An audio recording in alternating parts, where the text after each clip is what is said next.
کہہ دو کہ اللہ جسے چاہتا ہے گمراہ کرتا ہے اور جو اس کی طرف رجوع ہوتا ہے اس کو اپنی طرف کا رستہ دکھاتا ہے، یعنی ان کو جو ایمان لاتے اور جن کے دل اللہ کی یاد سے آرام پاتے ہیں ان کو۔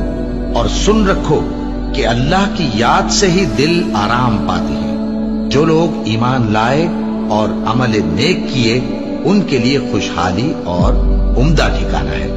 اور اگر شیطان کی طرف سے تمہارے دل میں کسی طرح کا وسوسہ پیدا ہو تو اللہ سے پناہ مانگو، بے شک وہ سننے والا ہے، سب کچھ جاننے والا ہے۔ جو لوگ پرہیزگار ہیں جب ان کو شیطان کی طرف سے کوئی وسوسہ پیدا ہوتا ہے تو چونک پڑتے ہیں اور دل کی آنکھیں کھول کر دیکھنے لگتے ہیں، اور جب قرآن پڑھا جائے تو توجہ سے سنا کرو اور خاموش رہا کرو تاکہ تم پر رحم کیا جائے، اور اپنے پروردگار کو دل ہی دل میں عاجزی اور خوف سے اور پست آواز سے صبح و شام یاد کرتے رہو، اور دیکھنا غافل نہ ہونا۔ پھر جب تم یہ نماز تمام کر چکو تو کھڑے اور بیٹھے اور لیٹے ہر حالت میں اللہ کو یاد کرو۔ پھر جب تم مطمئن ہو جاؤ تو پورے آداب کے ساتھ نماز پڑھو۔ بے شک نماز کا مومنوں پر اوقات مقررہ میں ادا کرنا فرض ہے۔ مسلمانوں، نجات نہ تو تمہاری آرزوؤں پر ہے اور نہ اہل کتاب کی آرزوؤں پر۔ جو شخص برائی کرے گا اسے اسی طرح کا بدلہ دیا جائے گا، اور وہ اللہ کے سوا نہ کسی کو حمایتی پائے گا اور نہ مددگار۔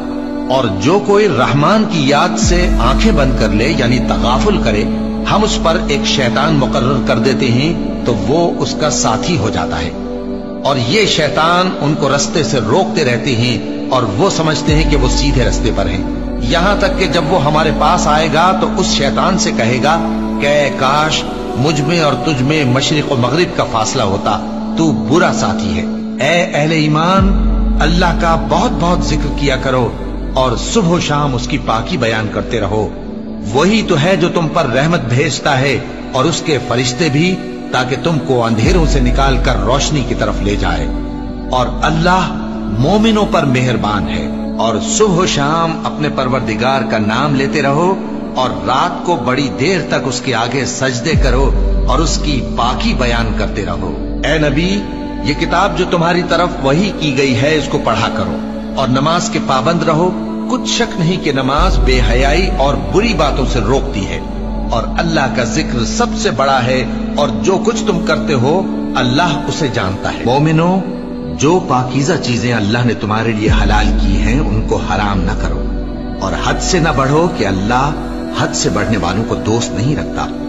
اور جو حلال و طیب روزی اللہ نے تم کو دی ہے اسے کھاؤ، اور اللہ سے جس پر ایمان رکھتے ہو ڈرتے رہو۔ ایمان والو، شراب اور جوا اور بت اور پانسے یہ سب ناپاک کام اعمال شیطان سے ہیں، سو ان سے بچتے رہنا تاکہ تم کامیاب ہو جاؤ۔ شیطان تو یہ چاہتا ہے کہ شراب اور جوئے کے سبب تمہارے آپس میں دشمنی اور رنجش ڈلوا دے اور تمہیں اللہ کی یاد سے اور نماز سے روک دے۔ تو کیا تم لوگ ان کاموں سے باز آؤ گے؟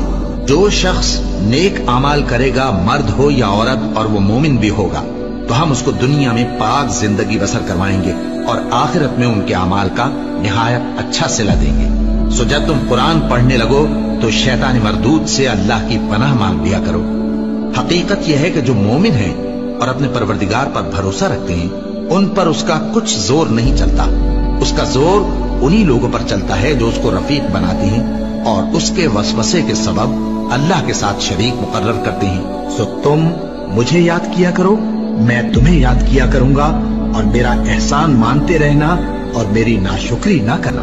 اے ایمان والو، صبر اور نماز سے مدد لیا کرو، بے شک اللہ صبر کرنے والوں کے ساتھ ہے۔ اے اطمینان والی جان، اپنے پروردگار کی طرف لوٹ چل، تو اس سے راضی وہ تجھ سے راضی، سو تو میرے خاص بندوں میں شامل ہو جا اور میری بہشت میں